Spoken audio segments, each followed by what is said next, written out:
Horror कहानियाँ थी। गूंज। रात के ठीक 1 बजे तेज बारिश और कड़कड़ाती बिजली में अपने घर की बालकनी में खड़ी सुमन खोई खोई कुछ सोच रही थी। अंदर आ जाओ ना। उसके घर के अंदर से आवाज आती है। तब भी सुमन काले अंधेरे में खड़ी न जाने किसका इंतजार कर रही थी, जिसमें से एक औरत अपने 2 बच्चों के साथ उसके पास वाले घर में लाल रंग की एक कार से उतरती है और बारिश में भागती हुई सामने वाले घर में चली जाती है। हेलो, कौन? मेरा कुछ सामान तुम्हारे पास है, लौटाओगे नहीं? आपका क्या सामान? कौन है आप? और मैं तो इस घर में कुछ सेकंड्स पहले ही आई हूँ। आपको यहाँ का नंबर कैसे पता चला? मम्मी, हो सकता है कि जो फैमिली यहाँ पहले रहती हो, ये कॉल उनके लिए हो। नहीं नहीं, ऐसा नहीं है। बाहर कड़कड़ाती बिजली एक अनजान आदमी के फोन ने नेहा को डरा दिया था। वो फौरन कॉल रख देती है। चलो बच्चों, कमरे में चलते हैं, मैं तुम्हें सुला देती हूँ। पर यहाँ इतने अंधेरे में तो कुछ भी नहीं दिख रहा मम्मी। फ्लैश लाइट ऑन करो ना। नेहा फ्लैश ऑन करती है, जहां उसे ऊपर जाने की सीढ़ियां दिखती हैं और चारों तरफ सफेद कपड़ों से ढके हुए फर्नीचर। तभी नेहा की 3 साल की बेटी उससे कहती है, मम्मा कुछ। नो माय लव, ये तो वाइट क्लोथ्स हैं। चलो ऊपर, मम्मा आपको स्टोरी सुनाएगी, सुनिए ना। चलो चलो चलो। नेहा स्ट्रॉबेरी को गोद में उठाती है और रोहन के साथ सीढ़ियां चढ़ना शुरू करती है। एक एक कदम उसे ऐसा एहसास हो रहा था मानो वो सीढ़ियों पर नहीं दलदल में कदम रख रही हो। ये मेरे पैर सीढ़ियों में धंस क्यों रहे हैं? बहुत देर चलने के बाद सीढ़ियां खत्म होती हैं। ऐसा लग रहा है मानो मैं जन्मों से बस चल ही रही हूँ। जैसे तैसे थकी हारी नेहा ऊपर कमरे में पहुंचती है। जैसे ही फ्लैश बेड पर पड़ता है, वो देखती है कि उसके दोनों बच्चे पहले से ही बिस्तर पर सो रहे हैं। मेरा सर चकरा रहा है। बच्चे तो मेरी गोद में थे, यहाँ कैसे आ गए? और वो भी मुझसे पहले। नेहा कुछ समझ नहीं पाती और बेसुध होकर जमीन पर गिर पड़ती है। अगली सुबह उसकी आंखें सूरज की किरणें चेहरे पड़ने से खुलती हैं। नेहा बालकनी में जाती है, जहां उसे सुमन अपने बालकनी में खड़ी दिखती है। ऐसा लग रहा था मानो सुमन रात भर से वहीं खड़ी थी। सुमन नेहा को मुस्कुराकर देखती है। हेलो, मैं यहाँ कल ही शिफ्ट हुई हूँ। मेरे हस्बैंड का यहाँ ट्रांसफर हुआ है। आसपास कहीं घर ही नहीं मिला, तब 40 किलोमीटर दूर यहाँ ये घर मिला। आप यहाँ पर कब से हैं? पता नहीं, सालों हो गए, यहाँ कोई आया ही नहीं। पर अब तुम आई हो तो राहत सी लगी। आओ ना घर पर। हाँ हाँ, क्यों नहीं, मुझे भी कंपनी मिल जाएगी। वैसे कल रात तक यहाँ कुछ अजीब महसूस किया मैंने। मैं आकर बताती हूँ। नेहा सुमन से मिलने उसके घर जाती है और पिछली रात हुए इंसिडेंट के बारे में उसको बताती है। ये तो कुछ भी नहीं है नेहा। ऐसे तो कई इंसिडेंट्स मेरी एक फ्रेंड के साथ भी हुए हैं और रोज होते ही हैं। सुमन अपनी कार में बैठी अपने नए ठिकाने की ओर बढ़ रही थी। जंगल के बीच से गुजरती वो खुद से कहती है, ये सिविल इंजीनियर्स की लाइफ ना बड़ी मुश्किल है। कहाँ जंगल झाड़ी में रहना पड़ता। कार एक घर के पास रुकती है।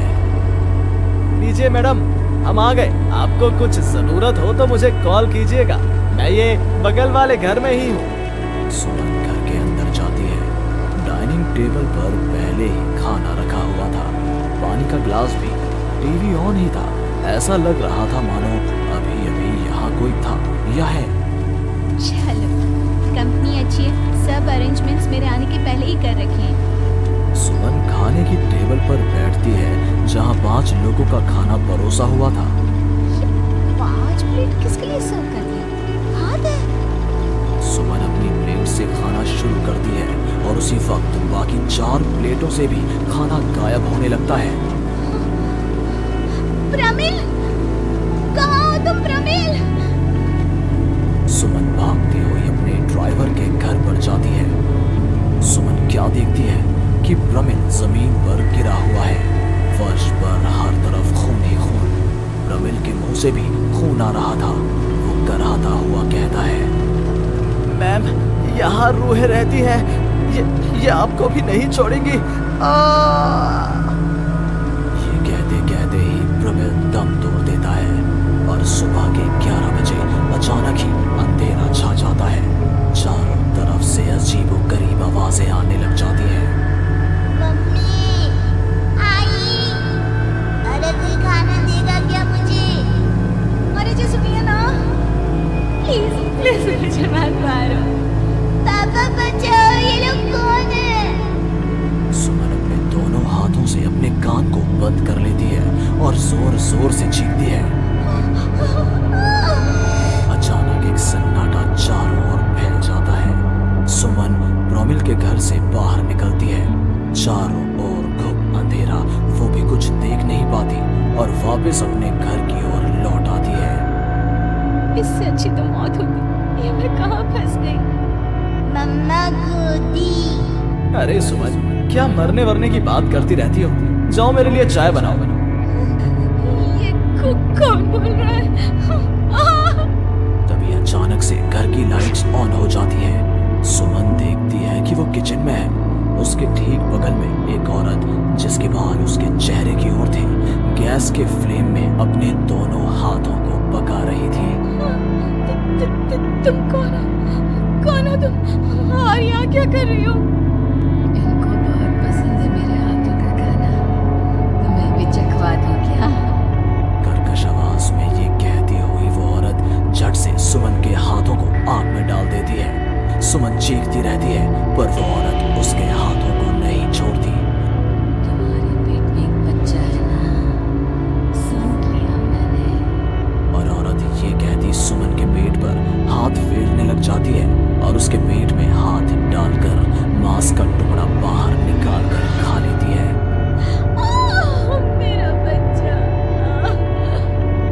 ये तो कुछ भी नहीं, उधर देखो। वो औरत दीवार की तरफ इशारा करती है। दीवार पर खून के ऐसे धब्बे थे मानो नवजात शिशुओं को उसी दीवार पर पटक पटक कर मार दिया गया हो। तभी वहां लगभग 5 साल का एक बच्चा आता है। उसका शरीर पूरा सफेद और आंखें काली थी।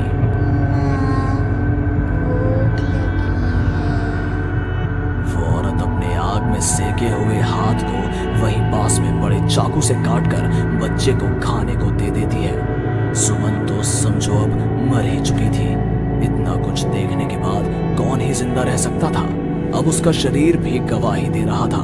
एक कदम भी चलना मुश्किल था। वो दीवार को पकड़ पकड़ कर बाहर हॉल में आती है, जहां डाइनिंग टेबल पर 5 लोगों को बैठा देखती है। बिना सर का एक आदमी टेबल पर अपने बीवी और 3 बच्चों के साथ बैठा था। सभी सुमन की ओर देखते हैं। मम्मी, तुम मेरी मम्मी बनोगी। या हमारी जैसी बहुत सी लग रही थी, बहुत सारी। फिर उस लड़की का क्या हुआ? वो अब जिंदा है? हाँ, उन लोगों को एक जिंदा इंसान भी चाहिए था जिसे वो रूहें रोज मारे, रोज। पता नहीं कितनी ही रूहें आज भी 1-2 तो दिखी जाती हैं। वो लड़की तो बस निकलने का राह ढूंढ रही है, पर वो निकलेगी कैसे? क्या कोई तरीका है? हाँ, किसी और को उन रूहों के हवाले कर देना यही एकमात्र रास्ता है। तो उसने किसे उन आत्माओं के हवाले किया? किया नहीं, आप करेगी। तुम्हें ये वही घर है और वो लड़की मैं हूँ। अलविदा।